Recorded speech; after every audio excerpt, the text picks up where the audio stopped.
चला role. Sir ज्या प्रकारे मतमोजणी उद्या होणार होती ती आता नागपूर खंडपीठाने असा निर्णय दिलाय की एकत्रितरित्या 21 तारखेला म्हणजे ज्या उर्वरित ज्या नगरपालिका होत्या त्यांची निवडणूक 20 तारखेला होणार होती, तर आता 21 तारखेला एकत्रित निकाल द्या, मतमोजणी 21 तारखेला होईल. अजून मी काही निकाल वाचलेला नाही, पण तो जर खंडपीठाने दिलेला निकाल असेल तर तो सर्वांना मान्यच करावा लागेल. पण आता जवळपास गेले 25-30 वर्ष किंवा त्याहीपेक्षा जास्त मी स्थानिक स्वराज्य संस्थांच्या निवडणुका पाहतोय, पण असं पहिल्यांदा घडतंय की घोषित केलेल्या निवडणुका पुढे चाललेल्या आहेत, त्याचे निकाल पुढे चाललेले आहेत. मला असं वाटतं की एकूणच ही जी काही सगळी पद्धती आहे ही पद्धती काही फार योग्य वाटत नाही. अर्थात खंडपीठ स्वायत्त आहे, त्यांनी निकाल दिला तो सगळ्यांना मान्य करावा लागेल. इलेक्शन कमिशनही स्वायत्त आहे, पण यातनं जे उमेदवार आहेत, जे मेहनत करतात, इतके दिवस प्रचार करतात, त्या सगळ्यांना एक प्रकारे त्याचा भ्रमनिरास होतो आणि सिस्टीमच्या फेलियरमुळे त्यांची काही चूक नसताना त्या ठिकाणी अशा पद्धतीनं या सगळ्या गोष्टी होणं काही योग्य नाही आहे.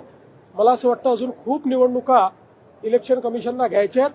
या सगळ्या प्रक्रियेमध्ये निवडणूक आयोगाने सुधार आणला पाहिजे आणि किमान पुढच्या निवडणुकांमध्ये तरी असं होणार नाही हे निवडणूक आयोगाने बघितलं पाहिजे असं माझं मत. राज्य निवडणूक आयोगाची चूक वाटते, कारण ज्या प्रकारे दिवस दिले नाही, अपील केल्यानंतर 3 दिवस द्यायचे होते, त्यानंतर काही निवडणुका पुढे ढकलल्या आणि आता हा निर्णय येतो कोर्टात 24. आता माझं तरी मत असं आहे की मी चूक म्हणणार नाही. माझं मत असं आहे की जो काही कायदा आहे त्याचं चुकीचं इंटरप्रिटेशन हे करण्यात आलेलं आहे. म्हणजे निवडणूक आयोगाचे वकील कोण आहेत मला माहीत नाही, विथ ऑल ड्यू रिस्पेक्ट अतिशय चुकीचं इंटरप्रिटेशन केलेलं आहे. कारण इतके वर्ष या निवडणुका आम्ही लढवतो आहोत, त्याचे नियम आम्ही बघितलेले आहेत. मीही अनेक वकिलांची त्याचा सल्लामसलत केलेली आहे.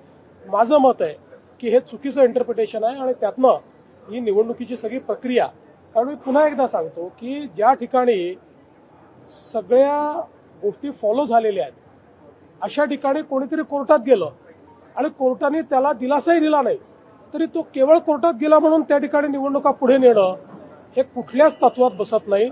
हे अतिशय चुकीचं घडलेलं आहे. ठीक आहे, आता मी त्याच्यावर अधिक बोलणार नाही. या संदर्भात माझी पर्सनल नाराजी ही मी कालही प्रगट केलेली आहे आणि ती कायद्यावर आधारित आहे. माझी काही इलेक्शन कमिशनवर नाराजी नाही आहे. माझी नाराजी कायदेशीररित्या होत नाही याच्यावर आहे. जे 50%च्या वरती जे आरक्षण गेलेलं आहे, मतदान झालेलं या ठिकाणी आज मतदान होतं. आता 20 तारखेपर्यंत सरसकट सगळीकडे आचारसंहिता मुद्दा आता परत एकदा उपस्थित राहतो, कारण की निकाल 21 तारखेला येणार आहे. आता ते परत इलेक्शन कमिशनने ठरवायचं आहे, पण केवळ 24 ठिकाणी निवडणुका व्हायच्या आहेत म्हणून 284 पैकी सगळी मतमोजणी पुढे करणं हे मला तरी योग्य वाटत नाही. पण ठीक आहे, मी त्याच्यावर यापेक्षा अधिक बोलणार नाही. सर, दुसरीकडे एकीकडे मतदान सगळीकडे सुरू आहे, मात्र दुसरीकडे गोपनीयतेचा प्रश्न देखील उपस्थित झालेला आहे. संतोष बांगर स्वतः जाऊन अशा पद्धतीच्या तिथे मतदान करा अशा पद्धतीच्या सूचना देत आहेत वगैरे. मला असं वाटतं की किमान लोकप्रतिनिधींनी लोकशाहीची चाड ठेवली पाहिजे आणि लोकप्रतिनिधींनी निवडणुकांमध्ये आपण कसं वागतो आहोत, आपण काय संकेत देतो आहोत, काय संदेश देतो आहोत याचा विचार केला पाहिजे असं माझं मत आहे. कोकणामध्ये विशेष करून पैशांचे आरोप मोठ्या प्रमाणात आले. कोकणात काल सुद्धा पैशांचे आरोप आहेत ते मोठ्या प्रमाणात झालेले पाहायला मिळतात.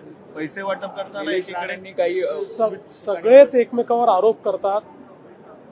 या संदर्भात निवडणूक आयोग आणि पोलीस हे दोघेही सतर्क आहेत. कुठे गडबड झाली तर त्या ठिकाणी जी काही कायदेशीर कारवाई ती कारवाई देखील चाललेली आहे. मला असं वाटतं की ओव्हरऑल जर आपण बघितलं तर या निवडणुका शांतपणे पार पाडलेल्या आहेत. काही ठिकाणी टेन्शन आहेत, काही ठिकाणी अतिशय टोकाचे मतभेद देखील झालेले आहेत. होणं योग्य नाही आहे, याचा सगळ्यांनी विचार केला पाहिजे.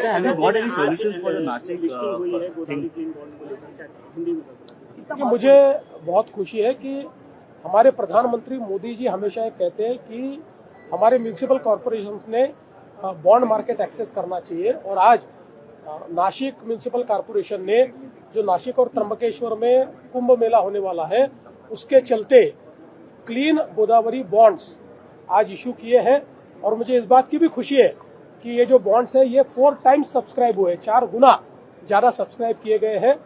एक प्रकार से जो म्यूनिसिपल कॉर्पोरेशन है इसमें इन्वेस्टर का विश्वास इस माध्यम से दिखता है।